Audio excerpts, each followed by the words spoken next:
Donnghaile. A Carly agus Ira Tafalti wrote Higgin Gisbarak Tawakta Shaw a new Carlac. I want to welcome the Minister and extend a particular welcome as well in doing so to the Palestinian Ambassador Ahmad Abdel Razak and Dr Baghdadi, who are both with us in the gallery this afternoon. I want to commend Carlac, the senators who have brought forward this extremely important piece of legislation in their private members' business slot. I also want to thank, as Senator Boyan mentioned, the Irish NGOs and organisations who have worked hard in helping to support this particular bill and the work put together in relation to it.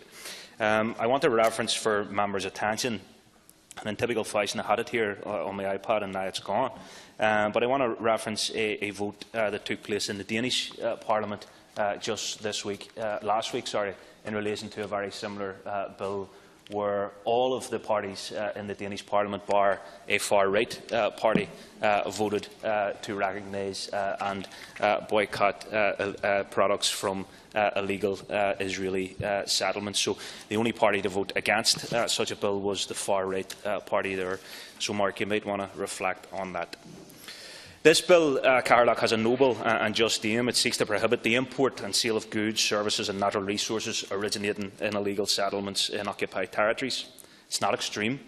It only seeks to establish a legal framework to ban these imports from settlements which are already illegal under international humanitarian law and, indeed, most importantly, domestic Irish law.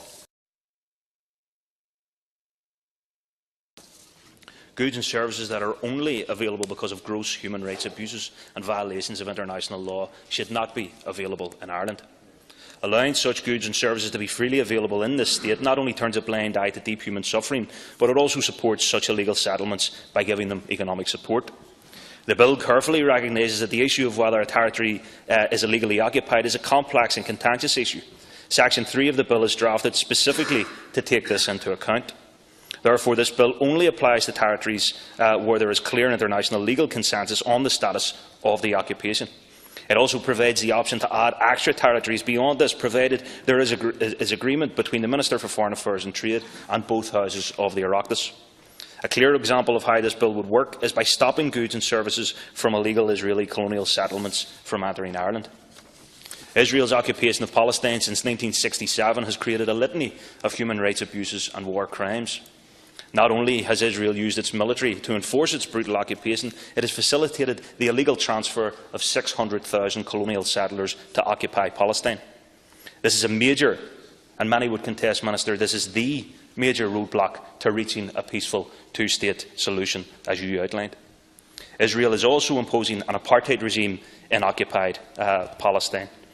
You, Minister, rightly said that you aspire, and the Irish Government aspire, to a two-state solution, and I quote, because I took a note of it, that's fair to both sides. There's nothing fair about what's currently happening to the Palestinian people. The unjust and apartheid regime that Israel implements in Palestine has been once again brought into international spotlight because of the arrest of Ahed Tamimi. Ahed is a child. She's just 16 years old. She turns 17 tomorrow. So for what it's worth, I don't know that I can wish her the happiest of birthdays tomorrow, given her current circumstances, but I do certainly send mine and my party's solidarity to Ahed and her family, and indeed all of those children currently under arrest in Israeli prisons, and I hope that will be conveyed by our friends who are here in the gallery today. Ahed, as I said, has been in an Israeli military prison since the 19th of December. She'll remain in prison for the length of her trial. What horrendous and grievous crime did this child commit? She simply slapped the face of an Israeli soldier outside her family home in the West Bank village of Nabi Salah, which Israel illegally occupies. And I reflected, as I put these words together, on my own memories of being a child with an occupying military on your streets, and how it felt when they took you off a school bus, when they emptied your school bag, when they stopped you from visiting family on your way to your grandparents' home. And it's little wonder and entirely understandable that Ahed would take the kind of action that she did, given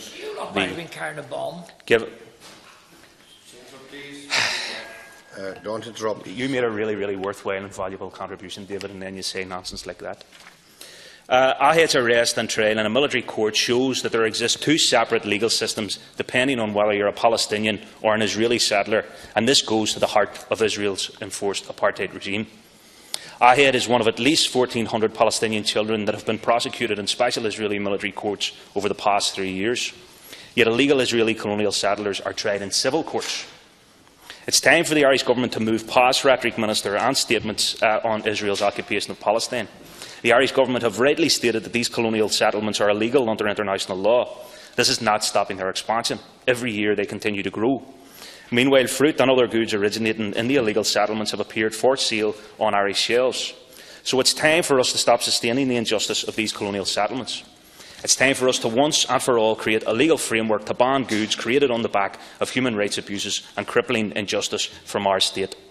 The people of Ireland know only too well the horrendous reality of colonialisation and indeed illegal plantations.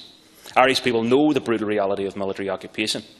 We have to stand shoulder to shoulder with our brothers and sisters in Palestine facing this injustice today, and today's bill provides us with a perfect opportunity to do such. We have a duty to not only condemn Israel's illegal occupation and aggression against Palestine, but to also challenge it and to support the people of Palestine. We cannot, on the one hand, condemn illegal colonial settlements and, on the other hand, freely trade with them. Our words ring hollow otherwise. And it's very disappointing, I have to say, that Fianna Fáil and Fine Gael Shanadori are tonight sitting on their hands in relation to supporting this bill. That's not good enough for the oppressed people of Palestine, nor indeed for the people who vote for both parties and would be in support of this modest proposal. Where would the people of South Africa be today if workers like those in Dunnes stores here in Dublin and similar stores around the world hadn't organised and boycotted South African goods? Well said. Nelson Mandela, Victor, who's not here anymore, Nelson Mandela rightly praised Dunnes stores workers for their solidarity and their action and their boycott. And that goes to show the practical, political, solidarity, tangible action that boycotts can have against unjust apartheid and, in this case, illegal occupation of Palestinian land. So now is the time for action, Minister, and I'll finish up on this final point, Catherlack. It's time for us to end this state's unjust trade with illegal colonial settlements. One of the previous speakers, Senator O'Reilly, who I have nothing but the utmost respect and regard for, expressed, and I'm sure it was a legitimate concern, that support for this bill, and again, I quote, puts us in a particular camp.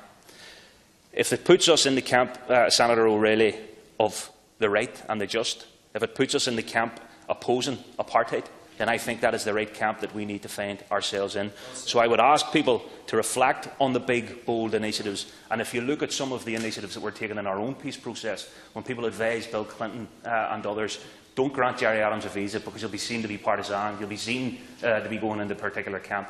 That's the kind of initiative that transformed and enabled our peace process. That's sometimes the kind of initiative and big, bold incentive you have to take. We have an opportunity to do that tonight, and I would encourage all Shanadori to support this bill. Thank you. At this juncture, I'd like